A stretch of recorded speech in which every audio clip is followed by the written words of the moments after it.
Assalamualaikum warahmatullahi wabarakatuh. Good afternoon, everyone. Waalaikumsalam warahmatullahi wabarakatuh. Good afternoon, Pak Galieh. I'm sorry, I need to share my screen first, and I ask permission to close my camera, yeah, because the connection somehow sometimes getting blurry. Okay. Okay, Bismillahirrahmanirrahim. Assalamualaikum warahmatullahi wabarakatuh, everyone. Can you see my screen now? Yes, Pak Galieh. Okay. Yes. Okay. I would like to deliver some discussions. Yeah. Actually brought this from Architectural Model Making, a book by Nick Dunn. And this in these presentations is will serve as introductions to the physical model. We usually say that the maquette or maybe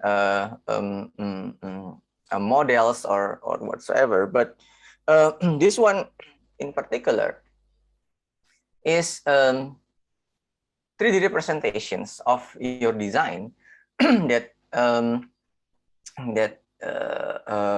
by hopefully after this you can get a better understanding about the nature of the model itself and related to it, the design and the presentation. Okay, I will start my my stories from first is about the reasons why we need to make models, and then what kind of materials that we can use as materials for the models, the level of abstractions, and then size and scale and the selection of and composition of media. Later on, I will also explain another types of model that may may be beneficial for you to get to understand more about the models. Okay, the biggest why is because why we make a model. We tend to not get results until the very end of the design process, and sometimes we make the models as a means to explore and present the concepts or design development in 3 dimensions. And the model range from a very small one up to, like you see in your screen right now. It's a model by Andra Matin, one of the architects in Indonesia, International National Monument Revitalization Projects. I got an opportunity to went there in his exhibitions, and it's a wide and huge model that basically it's his way to present his ideals about the national monuments. In other way, by doing the models, you can easily achieve the idea in 3-dimensional way. So by achieving the models, by creating the models, I'm sorry, it's easy for the students to communicate effectively, rather than 2-dimensional way. You can and anyone can see the overall design in the whole models right away. And it can be described, it can be explored, and it can be evaluated in a more tactile means. I mean, it's a real. You can see it on your as a part of the design process. One of the advantage of a physical model is immediacy. In bahasa kenyataan ini langsung bisa langsung dirasakan begitu, immediacy. You can communicate your ideas about materials, shapes, size, and color, and in an easy way, easier than you in some case it's easier than you have to draw it in two-dimensional way. In three-dimensional model, it also helps us to perceive the three-dimensional experience rather than have to imagine it. And by having this, it's an effective method to communicate your ideas through your tutors, or maybe to your lectures, or later on when you are working as an architect, maybe it's for the client. Okay, so we come to the second part of the first discussions about the materials. Is we usually think that the materials is just the material for the model is just a paper, maybe cardboard. But in reality, you can use very wide variety of materials that you can use as a means to create your model. The point is about the considerations is about the how fast that you would like to produce this thing, at what part of the design process stage, and the purpose and function of the models. Like maybe Pak Aryo mentioned on the beginning, maybe you already you're already familiar with the models from malls, or maybe presentations from apartments, maybe, I don't know, maybe from in diorama, or on a museum.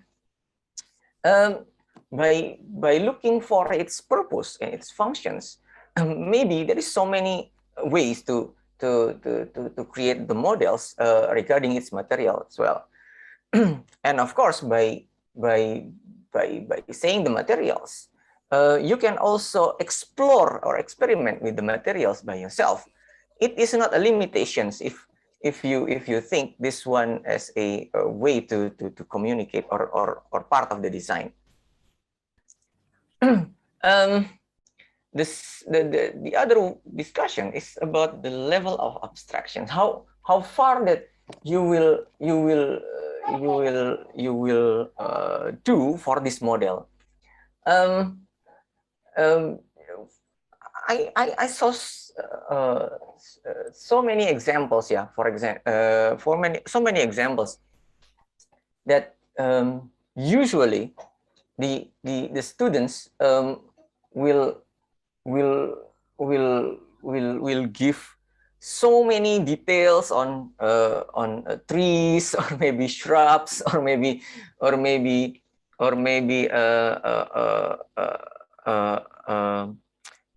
ground covers and etc. But they forget to the students are forget to create the ideas about the design, about the buildings, about the design. So the vegetation is flashy, but the building is not quite understandable or maybe a design is not quite understandable. So we need to careful to separate what kind of works that we will use, and what kind of abstractions that we will put efforts on the models. sometimes unnecessary components um, may helps to understand, but some is not, some is not quite good in communicating the design. Um, so the range is big, yeah. It's a huge range of models. Um, you can start with the very rough and abstract models in the first terms of discussions, or maybe on the design process. But on the other end, you can find you can end with the very much detailed product of the models, of the 3D models itself. Okay, and when we were talking about the 3D models, uh, it's another discussions about 3D models is uh, the 3D models. It's easier for you to or maybe us and your friends maybe can to understand the size and the scale of the project rather than imagine it. But we can see easily that, okay, by having this kind of stairs, people will not getting we will have a better rooms, or maybe by creating some openings, etc., on your models, and giving a simple but necessary informations about the human sizes here. You can see the overall design of this room, for example, or maybe part of the design of this room.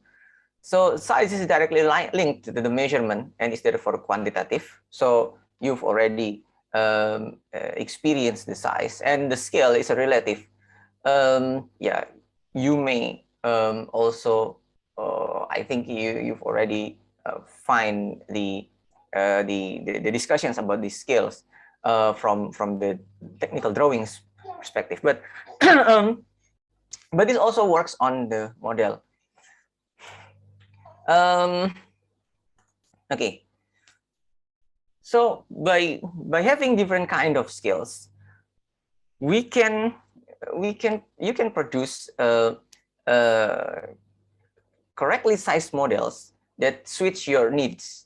For example, on the left, you can create a specific model, for example, for a window.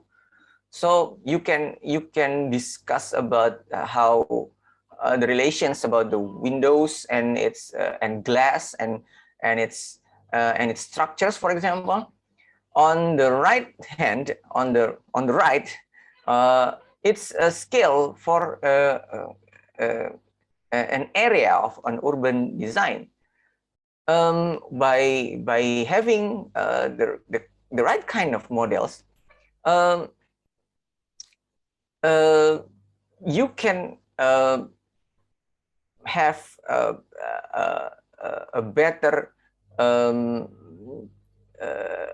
presentations um, about things that you would like to convey.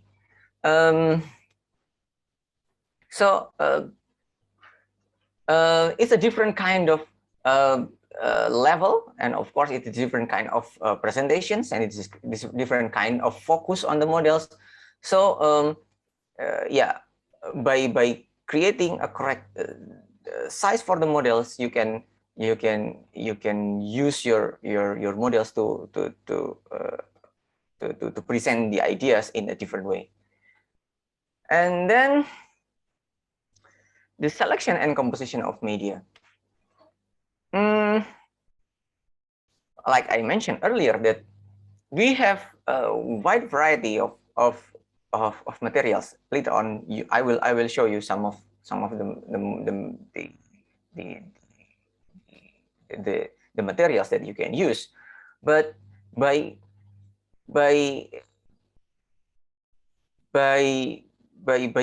doing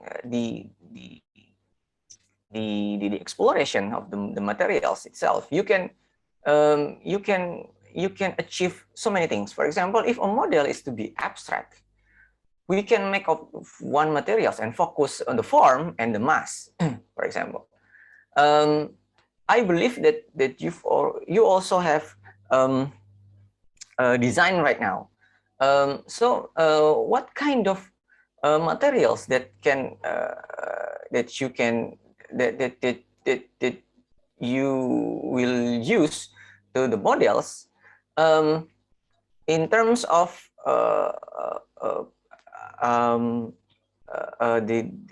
the design that you like to achieve from that.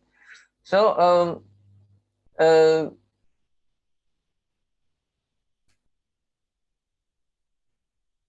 yeah, by correctly selecting the materials, you can get you can get the proper information and present your design in a better way, I think. Okay, for example, on the left, as you can see, there's a model for an area on the urban design on a city, for example. By having different kind of colors, for example, you can highlight some of your design regarding your surroundings. This one is one of the examples that I think you may use in your design to help you emphasize what kind of part of your design that needs to be highlighted.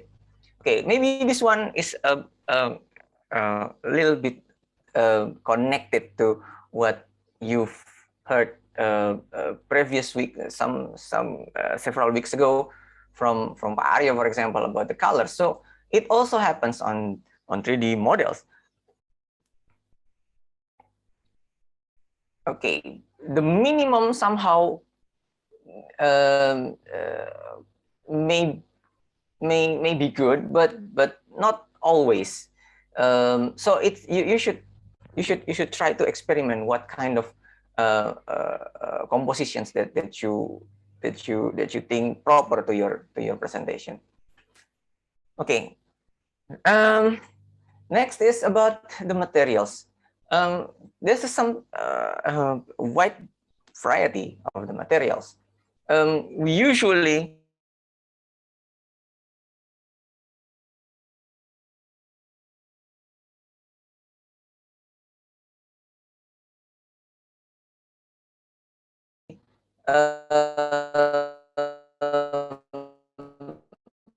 tend to paper and cardboard, the models. As for the paper and cardboard, it is easily available and very economical. You can find it in the stores around your homes, for example, and it's quite flexible in varying degree. It's easily manipulated and very adaptable. Like you see in the examples for that the paper, you can fold it, you can bend it, you can glue it. It's quite versatile materials, and of course in some part you can also achieve the curved or maybe a little bit hard to get shapes from the paper. So it's easily being cut and it's easily being formed into the final or maybe into the design that goes to your ideas. Again, it's about the colors and textures. There's so wide variety of textures, yeah, and colors of the paper. Yeah, I remember when I was a student, I went to paper stores. There's a store in Yogyakarta that serves it's only sells a wide variety of paper, and me and my friends went there, and we just look at the types of the different kind of papers over there, and it's yeah, it's happy. It's happy moment, I think, to have this kind of experience. But um, the, the the colors and textures you can also achieve from the paper and cardboard. It can also shows the solids and the voids of the design easily. Like for example, on the right, there was a huge buildings with the brown yellowish colors, and to emphasize something inside it, the model maker, put a red objects over there or red walls over there, and the quality of the design can easily be perceived from the selections of colors and the model itself. And then we going to the other materials that okay. I had another memories also about the woods. The wood is not quite easy to be handled, but if you can achieve, if you can work with the woods, and the results will be really impressive. Um, um, uh, uh, the finish will vary from varnishes to paints, but by having uncoated woods, for example, it's also gives another kind of satisfaction to your works, I think. Yeah. Since the different kind of woods also have different kind of colors or different kind of textures on the wood grain, for example, you can also make the compositions. Try to work on different kind of woods, and to achieve your the ways the way to present your design. Furthermore, there is another types of wood as well that works as a strips, and easily be bent, and it can help designer to represent the not so geometric way, and a more like organic one. Okay, since the wood itself is degradable, so basically you will, if there's some cuttings that may not be used anymore, it's not dangerous to the environment. But that's not the point. But the point is you can have the minimal waste by using the woods, but you need more time to work on these materials. Next, we will discuss about these three kind of industrial materials, yeah. Styrofoam, the acrylic, and the plastic. We usually use styrofoam as a base here on the design, on our models in UII. Usually, the students will use styrofoam as a base for the site, for example. But the usability of styrofoam is not just limited to the site. Um,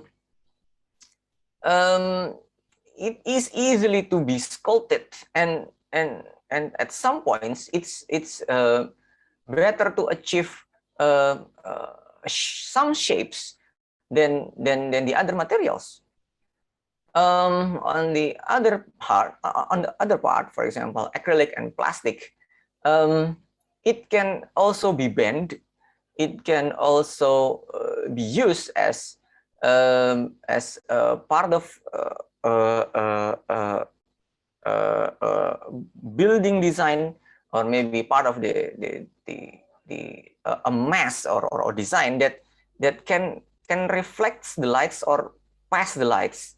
That's another difference of another advantage from the plastic and acrylic. Rather than simply block the lights as for paper, cardboard, and maybe woods, the plastic and acrylic can also pass the light. So you can achieve another kind of discussions about the design using these materials. Okay.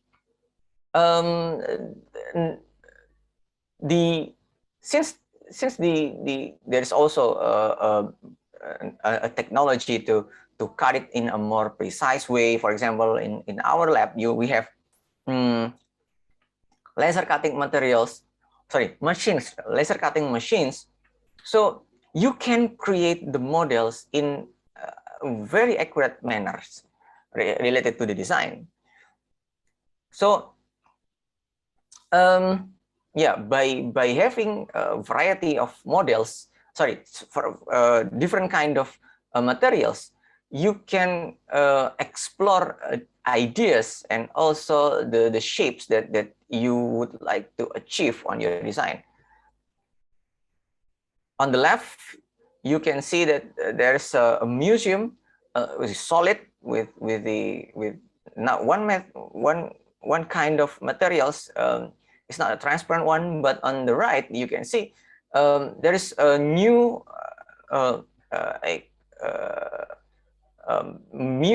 additional museum that represent the design the opposite ways than on the left. On the left is quite solid block but on the right is more like a transparent one. So it can gives a different kind of understanding about the design. Okay. This one materials is resin, clay, and another cast materials. These materials, it's quite malleable, very malleable, easily to form, but it's not easy to dry. So it will needs more time to be readily presented. If you work with the paper, once you cut, you get the glue on it, and then when the glue is relatively easy to dry it out, you can easily get the shapes from that. But on the resin, clay, and cast materials, sometimes it's not quite easy to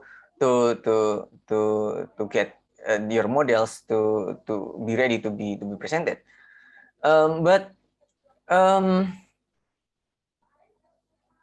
Okay, for example, this one is resin.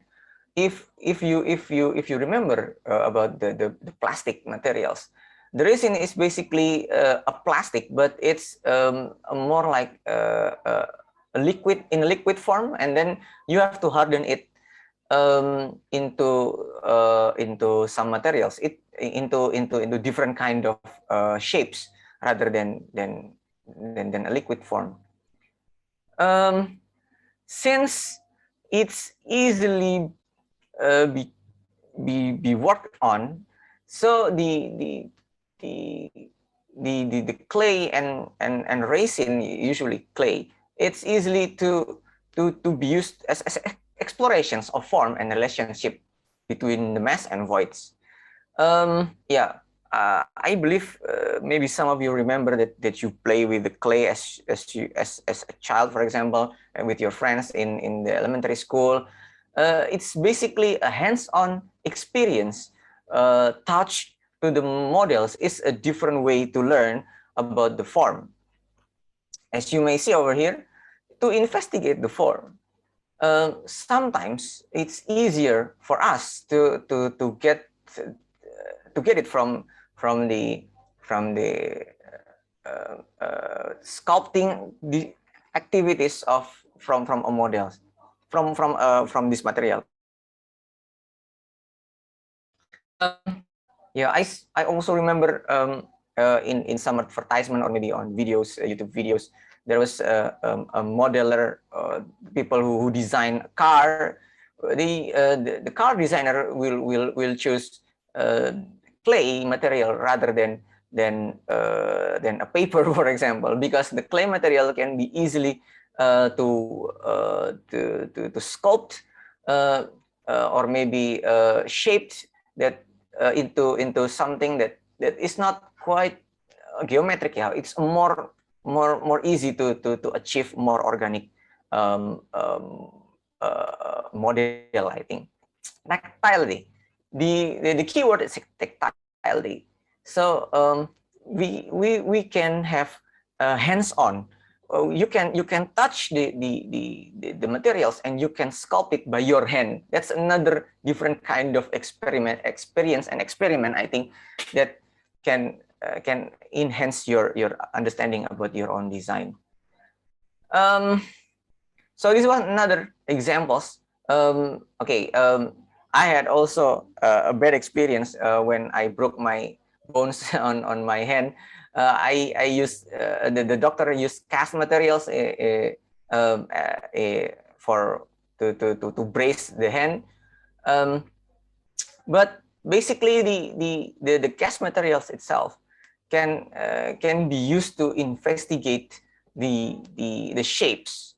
Yeah, this also maybe easier for the students, for you to understand the characteristic of hills or mountains or some areas that is not quite flat, but it's a more undulating or maybe organic manner. Okay. So once we getting to know that there is so wide variety of materials, and then I would like to bring the discussions into the types of model. There is actually more than the type of the models, but I would like to introduce some of the models that we usually use as an architect in a different kind of stage on the design process. For example, this one is the concept models. It's basically on the earlier way. Before you are having the precise design, or maybe before you are works on the next step of the design, you can use this kind of concepts to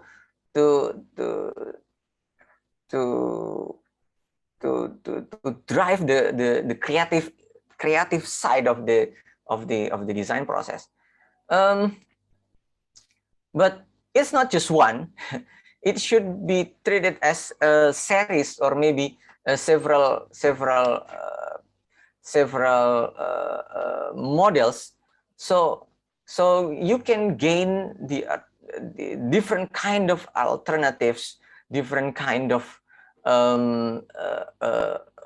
approach to your design in a 3D way.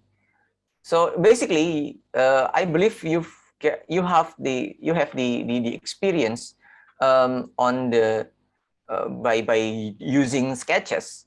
But okay, that's obviously faster and easier and fastest maybe way to represent the ideas. But there's a drawbacks for the sketches. It can also it just serve as a two-dimensional image. But on the as in the concept models, you can easily see the form in a three-dimensional way. You can touch it, you can see it, you can see the relations. For example, in the photograph, you can see that you can see the relations between these shapes with the shadows, with the lights, with the textures in a more what should I say, instantaneous. You can once you turn your buildings, your models, you can see the different kind of settings easily. Then you have to draw it through the sketches. But of course, you have to give more times to achieve some shapes that or forms that you would like to get. Usually concept model and sketches model will work together. So that's another perks of being architect. You can get the first ideas through the sketches, and then you can create the concept models to help you understand in a three-dimensional way. Okay. It's a way to respond the project brief easily. We can examine it together. You can show your models. Usually, it will happen when we are come together in one place, and we will discuss about the models, and of course we can discuss, we can argue, you can communicate so many aspects of the design through even from this kind of models. So it's very versatile, I think, this model like this. Another one types is larger and maybe rarer to see. It's a site or city models. It represents urban or natural environments. For some parts, you can see it on the museum, for example, for the biggest relationships between one buildings to the other buildings, for example, and of course to its environment. On the letter studios, for example, maybe you will need to provide this kind of models, since there is so many aspects that you need to address, and how your design will affect to the surroundings, not just surrounding environment, natural environment, but also in the natural, the surrounding buildings as well.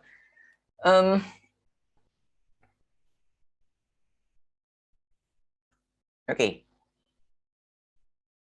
So the range is it's quite wide, yeah. For example, on the right, you can see that there's white buildings in the intersections. How is the building will address the surrounding buildings and the surrounding intersections, for example. Or maybe you can see that on the left, there is cuts for a surrounding hills, yeah, for a hills. You can see that by having this kind of models, you will get different kind of heights of the buildings. You can have the different kind of heights of surroundings. So you can see so many aspects regarding to your design. This one is a little bit similar to the previous one.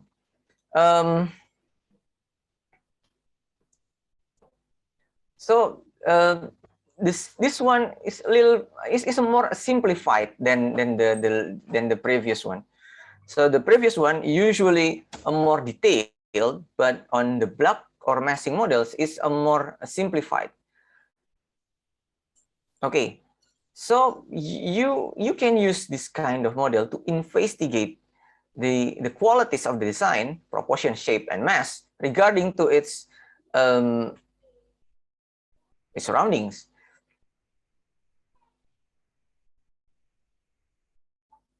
And on the other way, somehow you can also use this kind of block or massing models to achieve conceptual design as well. It's easy to make. It's easy to be made, and can easily to change. So rearrange and you can get a different kind of result each time you try to replace the form. So basically, it's a way to achieve design ideas through 3D models instead of sketching it. You can experiment using this kind of mass, building mass. So it's a mass, yeah. So the three-dimensional form, it's easily to be rearranged and stacked up. Okay, another part of this, another types of the models is design development models. Okay, this one is a three-dimensional one, and usually it's a series of a journey rather than a destination. It means that there is a step-by-step progress of your ideas, the evolution from the inspirations up to the final design. So this one is usually being forgotten because somehow once, okay, you need to redo this kind of, this part of the design, and then you change it, and then you make it a new one without any documentation. But basically it should be have documented, or maybe you should create a new one because it's part of the development models. It represents the evolutions of design, and these types of models is the most usual types of models produced in architectural schools. Since it will be done along the progress for the whole semester. For example, the discussions, and of course the evolution can be a very good medium to learn and relearn your own methods to design along the semester. This one is another one. It is not working on the shapes, but it is more to the space. Yeah, maybe on the later semesters you will try to to create this thing, but it's to explore the issues about the space. How's the relations between one space to the other space, and etc. Either it is in the sequences, or maybe in the different kind of discussions. Okay, these types of models does not have to have an external envelopes. So it's purely to discuss about the shapes of the space, the room, or maybe how people move, how people will feel in the design, etc. Okay. So the explorations of the compositions can be in terms of indoor design. It's be more active than you try to draw it on the sketches. For some for example, some examples on the lower right, for example, it is to visualize the things that may not be seen if we give the envelopes. It's about the floors and the connectors between the floors. So the lifts, the elevators, the spaces in between, it can be easily be discussed and explored by this kind of models. Okay, this one will also I believe that and at sometimes you will try to make this one as well on the structural models. It's models to understand the complex process of construction. There is so many aspects in the construction work that, for example, the load bearings, the connections between the elements of the structures, that somehow it is harder to be understood if you just draw it. So it's easier for you to make the models from the scratch and understand the relations between the columns, between the beam, for example. Okay, this kind of models allow the designer to understand how various components support each other and fit together in 3 dimensions. Because it is right in its shapes, or maybe right in its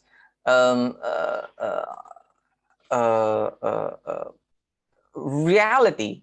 So you can see which part of the structures, for example, it's quite good to load the bearings, for example. Which part of the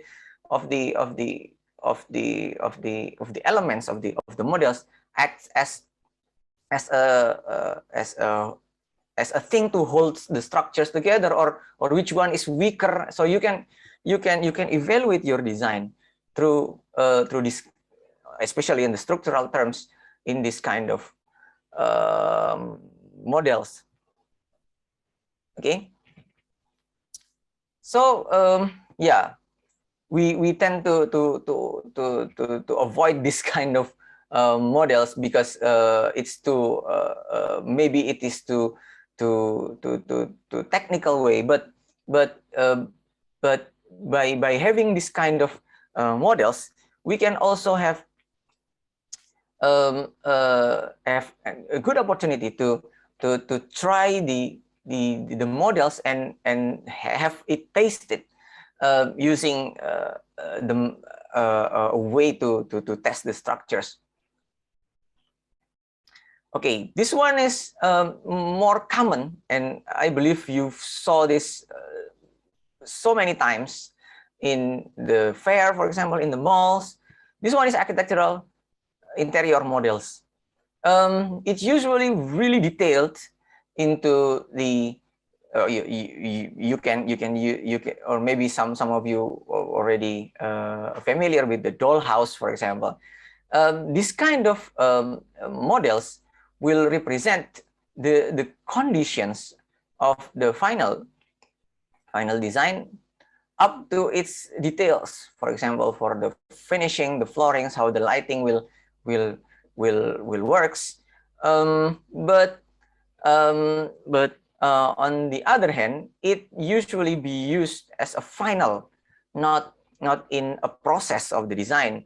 So you can present this kind of informations, this kind of models to attract, either attracts or either to give the informations to the other persons, to the other clients, for example. Okay. For some, it also works as a part of the simulations in a more detailed way. Simulations to understand the space. And this one is usually the other okay, on before Corona, we usually have this kind of present exhibitions in our campus, yeah. And there is so wide, there is so many models from the students to be exhibit, and it's different kind of ideas, different kind of design to work on. Sorry, to be seen from this kind of exhibitions. Okay, this one is also works at the end, completed buildings. So we can see the representation of the final buildings when it's finished. How would it look like?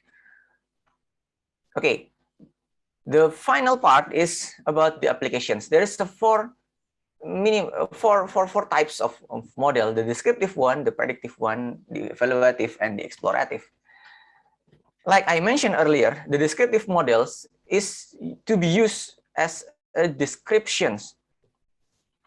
So this one is another photographs for the from the Monas. It's a huge model with its surroundings. It's used. It's a part of the presentations of the final design stage. The designer has finished to design this area, but maybe it's not being implemented as the realization is not quite maybe another design are chosen to work on this project, but this kind of presentations, this kind of models works as a way to express the ideas in its final form. On the other one, the predictive model, usually it be used earlier. For example, on the right, as you can see, that there's model for that of structural models that give that being used to test the loads of a jar of water, for example. Or maybe once you create some models, you need to know the relations between the models and the surrounding. And the example on the upper right image is about how to simulate the relations between the buildings, surroundings, and the sun, for example. Our campus have one, and maybe when we go back to the campus, you can try to use this thing to forecast the future about your relation about the buildings and the surrounding. And this one is evaluative models. It's almost done usually, and it used as part of the evaluations used during the later stage. You can get better informations about how should what kind of maybe you want to evaluate, and then you need to do some final minor exchanges before the design being really implemented. And maybe, I don't know, maybe this is the last one. The explorative models works as a journey, like I mentioned earlier, to test the different kind of ideas, and it can be used in the different or various stage of the design process. It's a part of series of the design, and it can be used to know the evolutions. Okay, I will close these presentations with this kind of conclusion. Too long to TLDR. Yeah. If you want to jump to the TLDR, this one is the TLDR. Usually we use the presentation or exhibition model as a descriptive. So the application is to describe, to explain the final form of the design. But on the conceptual models, on the block massing models and the design development models, usually as explorative models. This one is particular on the Design Studio 1, but later on it will not just limited to Design Studio 1, but maybe on the next semester you will try another types of model as well.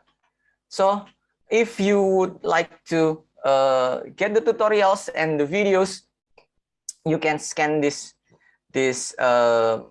barcodes to go to the videos.